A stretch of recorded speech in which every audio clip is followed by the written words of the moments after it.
when I began, I knew that I was going to write books later in life, not in the beginning, because I think I had like 2 grades in English all my life, an F for grammar and an A for content. But I just felt from the Lord, that it was time to write a book. And so I finally stopped what I was doing, and I was like, this is it. I'm not going to wish it. It's not going to be on my goal list. It's not going to be a dream one day. I am stopping, and I'm going to get it done. And sometimes when you stop and get things done, then it's just like you can flow in that. And so I was speaking. Actually, I didn't have a book, and I was a speaker at the book convention. I was like, do they know I don't have a book yet? And I ended up meeting these wonderful, wonderful girls, and we just chilled the whole time. And it was like, God connected me. There were so many authors, and then, I'm rolling up there, like Miss Cool, And I was like, how many books have you written? And one chick was like, 500. I was like, I'm going home.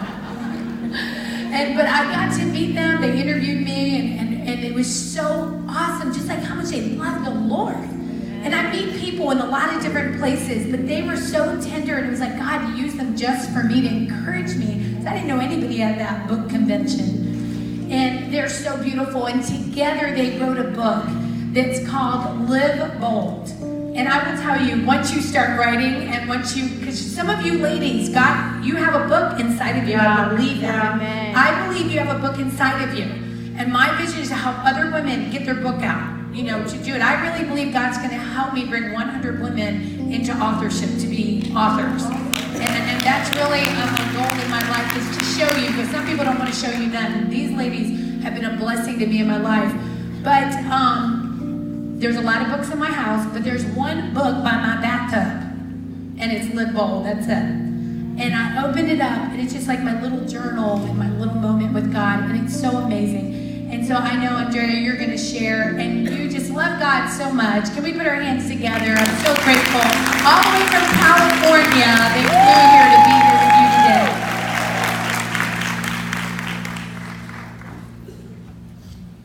Good morning.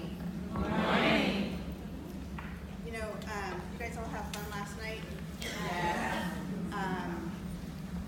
My legs don't feel the same. I had fun, but my legs are saying something different.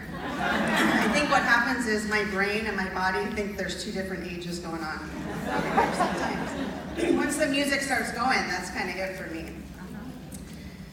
I'd like to share with you my bold story. It took me 30 minutes to hit send on my phone. I had sat down my 3 adult children and told them that I was divorcing their father after 25 years of marriage. We'd been separated for 6 years, and in my view of how things were going, God just wasn't moving fast enough for me. Here's the funny thing with that is, somebody told me once, you can't be following God if you're leading. Amen. That was powerful for me. Because I was leading. I thought that I had prayed about it, but the angel comes as deceiving, right? Of darkness, he comes and he tries to tell us that this is of God, but the number one thing that he wants to do is destroy our families, destroy our relationships, destroy our marriages. So fast forward 2 months, I sat in my car and I typed out a letter to my attorney. God had been working on my heart for quite some time, and he just kept saying to me, Andrea, you don't see what I see. You don't see a changed heart of your husband. You don't see 3 grandkids in the next few years. So I made a vow, and God kind of spoke to my heart, and he said, are you going to do this man's way, or are you going to do this my way? And I was really convicted. My fingers sat on that send button for like 30 minutes. I kid you not. I was like, do I push it? It's all written, right? Do I push it? Do I not push it? Because mind you, I had just sat down my children and told them that I was doing, I'm going to go back and tell them I'm calling it off.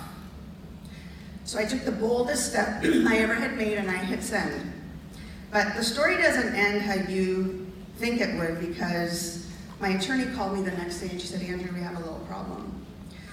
I filed the papers to call off the divorce, but the funny thing is that your husband filed his own set of divorce papers this morning. And I was left feeling, God, I did exactly what you told me to do. I was obedient. I don't even understand what you're doing right now. So for months, I started those divorce papers. It would be on my kitchen table. I had my own little apartment. And every time I would go to fill out the paperwork and write down, what you make and all the things that we had to, write down from my side of the story, every time I grabbed a pen, I could not have it touch the paper. I couldn't do it. And it wasn't so much the vow that I made to my husband, it was the vow I made to God. Amen. He was there that day. That was the vow that broke my heart the most, that I was going to break. So I kept getting letters in the mail from the court saying, you're in contempt of court. Mrs. Tomassi, if you don't fill these papers out, what's going to happen is your husband can just decide you get $1 or whatever he decides, and that's all you're going to walk away with after 25 years of marriage. One night I was on the phone talking to my sister, and I was going through the whole thing of, well, what if he does this, and what if he does that, and I know where he is right now, and what if this happens, and what if that happens, and she just got quiet and she said, Andi, do you believe God is who he says he is? And I said, yes, I do. And she said 10 most powerful words I've ever heard. She said, then sit back, put your feet up, and enjoy the show.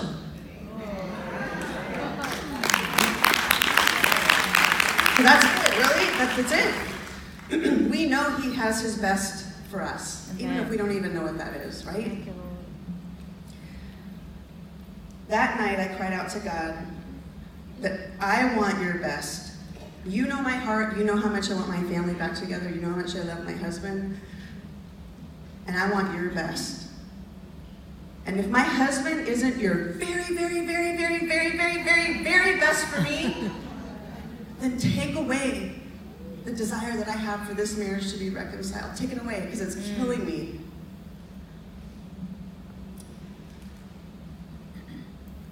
Funny thing happened when I was on my knees that night.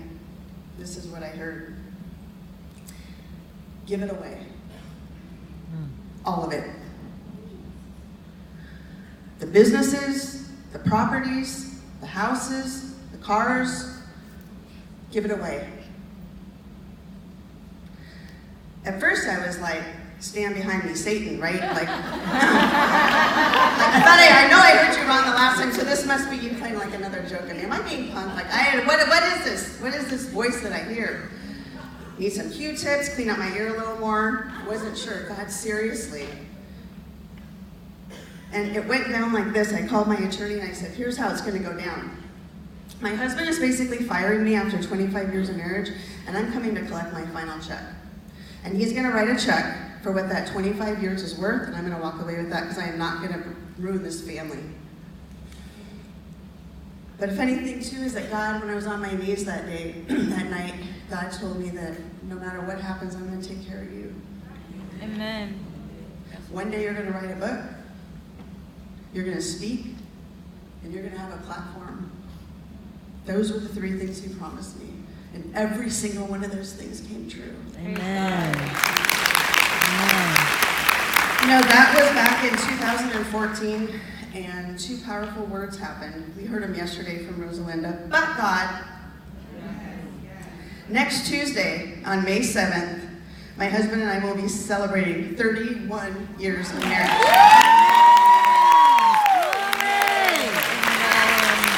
Blessed is she who believed that the Lord would fulfill his promises to her. Yes. Thank you, Lord. And I didn't know Mark 145 was going to be the theme of this convention that we're having here today, this conference. The verse has been very special to me over the last 5 years. Our marriage is far from perfect. We still go to our pastor for weekly counseling. But we both know who God is and what he's capable of. And that kind of puts a period where I always want to put a comma. Come on. Right? So 3 things I want to encourage you with today. 1, believe in the truth. Psalm 33:4. You can't always trust your feelings. Sometimes that means you're going to have to put your feelings on hold And a lot of times, what we feel isn't exactly what God is telling us to do, right? Oftentimes, it's actually the opposite. You don't need to understand. You don't need to agree. But we have to obey with what it is that he's telling us to do, even if we look ridiculous. My friends, when I said, yeah, I'm going to give everything away.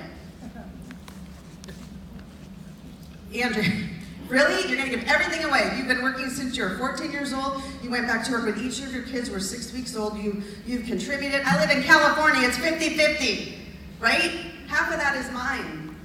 But what God was doing in that is I really believe that in that step of obedience, because my husband must have been going like, ooh, okay, this is just going to give me everything. I think that changed everything for him because he saw that I was being obedient with what God told me to do, despite if I was going to lose and I'll have to walk away from everything. Amen. Oftentimes throughout this time, I would cry out to God that this isn't fair. And he would always say to me in my heart of hearts, he would say, Andrea, I don't care if it's fair or not. I only asked you to be obedient. Trust the process and go with what you know, and your feelings will eventually catch up. Amen. 2 is believe that God wants his very best for you in Jeremiah 29:11.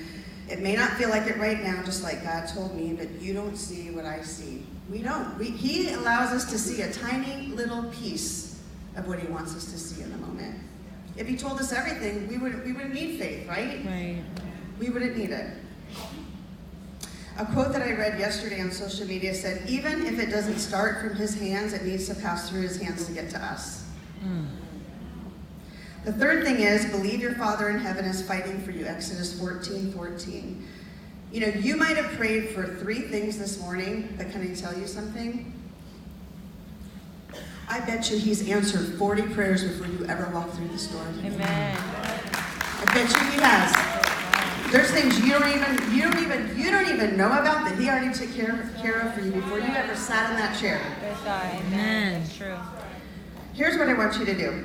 I want you to turn to the person next to you, and I want you to say these words to them. You will be blessed. You will be blessed if you believe. If you believe that the Lord will fulfill. That the Lord will fulfill his promises to you. His promises to you. I'm believing for you today. I'm believing for you today. If for some reason you can't. And for some reason you can't. There you go. Amen. In Jesus' name. Come on. Amen. And I want to end with just this last thing here.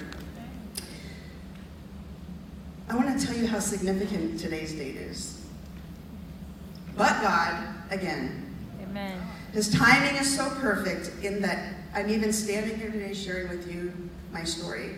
Because you see, that day that I was sitting in my car, and the day that my finger was on that button, was 5 years ago to the day of today. Praise God. 5 years ago today. And I know that because I didn't want to forget that day, because I put it all out there that day. No matter what people thought of me, no matter what was going to happen, I had bold faith that he would heal my marriage because I know who God was and what he could do in my life and in my husband's life. That's why you say, go with what you know. Because you can't trust your feelings. What you feel right now isn't going to be what you feel next week, or the week after, or the week after that, or the week after that. But this right here, this never changes. Ever. Ever, ever. Amen. Go with what you know, because your feelings will catch up. They really will. Amen. You know, Rosalinda, Cynthia, and I had the opportunity to meet Dr. Charles Stanley last year. He's one of my favorite Bible teachers. And he says that closeness to God is not a feeling, but rather it has everything to do with obedience. Yes. I give the example of you're working and you give your kids at home this long list of chores, right? Do the room, don't get on the internet till your homework's done, you need to do the dishes, you need to do all these kinds of things. You come home and it is chaos. They're on the phone, the kitchen's a mess, their homework's not done, and there's gonna be like riffraff in the house, right? It's not gonna go very well. But what if you came home and they picked some fresh flowers out from the backyard, put them in a nice little vase, had maybe cooked dinner for you? The kitchen was clean, their homework was done, everything was great. You're gonna walk in going, woo, let's sit down and watch a movie tonight. You're gonna want to be around him. The feeling is gonna be wonderful. It is no different with God with us when we are obedient or we are disobedient. Doesn't mean he doesn't love us any less, but there's gonna be that communication. It's not gonna be the way that it should. So I want to close with this, that we don't need to understand and we don't need to agree, but we do need to obey. That is the sweet spot, ladies. That is the sweet spot where intimacy happens with Jesus. And during that year of separation, it wasn't just to heal from everything that happened in our marriage, but God was changing me, like she said, from the inside out. I pray that for you guys today, that you will take something away from here and look at what's going on in here so that you can share your story. You can share your story because your stories matter and your stories are powerful. Thanks for the worship.